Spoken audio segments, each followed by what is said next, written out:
ನಮಸ್ಕಾರ ವೀಕ್ಷಕರೇ, DD9 ನ್ಯೂಸ್ಗೆ ಸ್ವಾಗತ ಸುಸ್ವಾಗತ.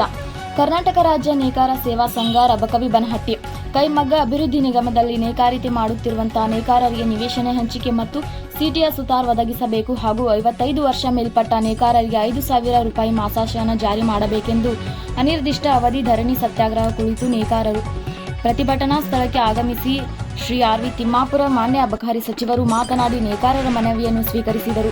ಜವಳಿ ನಿಗಮ ಸಚಿವರು, ಅರಣ್ಯ ಇಲಾಖೆ ಸಚಿವರು ಹಾಗೂ ನಾವು ಕೂಡಿಕೊಂಡು ಚರ್ಚೆ ಮಾಡಿ ನಿಮಗೆ ಪರಿಹಾರ ಕೊಡುವುದಾಗಿ ಭರವಸೆಯನ್ನು ನೀಡಿದರು.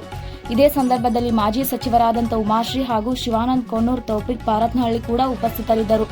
ಸಂಪಾದಕರು ದಿಲೀಪ್ ದಾಶ. ಮುಂದಿನ ಸುದ್ದಿಯೊಂದಿಗೆ ಮತ್ತೆ ಭೇಟಿಯಾಗೋಣ. ನಮಸ್ಕಾರ ವೀಕ್ಷಕರೇ. ಅದಕ್ಕೂ ಯಾವುದೇ ರೆಸ್ಪಾನ್ಸ್ ಇಲ್ಲ. ಇವತ್ತು ಇಷ್ಟು 25ನೇ ದಿವಸಕ್ಕಾದರೂ ತಾವು ಬಂದಿರಿ. ಬಂದ ಮೇಲೆ ಜವಾಬ್ದಾರಿಯಿಂದ ನಮ್ಮ ಕೆಲಸವನ್ನು ನಿರ್ವಹಣೆ ಮಾಡಿ ಯಾವುದೇ ಪರಿಸ್ಥಿತಿ ಒಳಗೆ ನಮಗೆ ನಿವೇಶನ ಹಂಚಿಕೆ ಆಗಲಾರ್ದ, ಸಿಟಿಎಸ್ ಉತ್ತಾರ ಹಂಚಿಕೆ ಆಗಲಾರ್ದ ನಾವು ಈ ಹೋರಾಟದಿಂದ ಹಿಂದೆ ಸರಿಯಂಗಿಲ್ಲ ಅಂತೇಳಿ ಒಂದು ನಾವೆಲ್ಲ ಮನಸ್ಸಾಗಿ ಮಾಡಿ ಅದಕ್ಕೆ ತಾವು ಅದ್ರ ಬಗ್ಗೆ ಈಗ ನಾವು ಮನವಿ ಸಲ್ಲಿಸ್ತೀವಿ. ನಾವು ಬೇಸರ ಇಲ್ಲ, ಕಷ್ಟ ನೋವು ಇದೆ ಅಂತ ಕೆಲಸ ಮಾಡೋದು. ನಾನು ಅದ್ರ ಬಗ್ಗೆ ಬೇಸರ ಇಲ್ಲ. ಇದು ಕೇಂದ್ರ ಸರ್ಕಾರ ಮಾಡ್ತಕ್ಕಂಥ ಕೆಲಸ. ಇದು ಭೂಮಿ ಇರ್ತಕ್ಕಂಥದ್ದು ಫಾರೆಸ್ಟ್ ಅಂತಿದ್ದಂಗೆ ದೇವರಾಜ್ ಅರಸೋರಿದ್ದಾಗ ಇದನ್ನು ಲೀಸ್ ಕೊಡ್ತಾರೆ.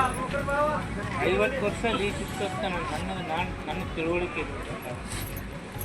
ಆ ಲೀಸು ಪೀರಿಯಡ್ ಮುಗಿದಿದೆ. ಮತ್ತೊಮ್ಮೆ ನಾವು ಲೀಜಿಗೆ ಕಳಿಸಿದ್ರು ಲೀಜಿಗೆ ಹೋಗ್ತಾ ಇಲ್ಲ.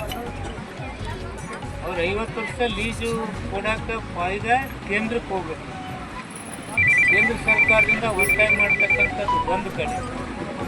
ಇನ್ನೊಂದು ಕಡೆ ನಿಮ್ಮ ಜಾಗ ಎಲ್ಲರೂ ಇದ್ದರೆ ಅದನ್ನು ಹುಡುಕಿ ಬೇರೆ ಕಡೆ ಏನಂತ ಪ್ಲ್ಯಾನ್ ಮಾಡಬೇಕು. 2 ಮೂರನೇದು, ನೀವು ಇಲ್ಲಿ ತನಕ ಏನು ಪ್ರೊಸೆಸ್ ಮಾಡಿರೋ ಅಲ್ಲಿ ಅಂದರೆ ನಮಗೆ ಅವಕಾಶ ಇರ್ತೈತೇನೋ ಅದನ್ನು ನಾವು ನೋಡಬೇಕಾಗುತ್ತೆ. ಈ ಮೂರನ್ನು ನಾನು ನಿಮ್ಮ ಜವಳಿ ಮಂತ್ರಿಗಳು, ಫಾರೆಸ್ಟ್ ಮಂತ್ರಿಗಳು ಸೋಮವಾರ, ಮಂಗಳವಾರ, ಬುಧವಾರ ಒಳಗಡೆ ನಾನು ಅವ್ರ ಜೊತೆ ಮೀಟಿಂಗ್ ಮಾಡ್ತೀನಿ. ಆಚಾರ ನಿಮ್ಗೆ ಯಾರೋ ಒಬ್ರಿಗೂ ಇಬ್ಬರಿಗೆ ಕರಿತೀವಿ. ನಿಮಗೆ ನಾಲೆಜ್ ಇರ್ತದೆ. ನಾವು ನೀವು ಕುತ್ಕೊಂಡು ಇದಕ್ಕೊಂದು ದಾರಿ ಹೋಗ್ತೀವಿ. ಅದು ಕೇಂದ್ರ ಸರ್ಕಾರದಿಂದ ಬರೋ ಸರ್ಕಾರದಲ್ಲಿ ಮಾಡುತ್ತೆ ಪಾಪ. ನಾವು ಅಲ್ಲಿ 3 ಜನ ಮಾತಾಡಿ ನಂತರ ಬರ್ತೀವಿ. ಆವಾಗ ನಾಯಕರು ಕಲಿಸ್ತಾರೆ. ನಾನು ಫಾರೆಸ್ಟ್ ಜವಳಿ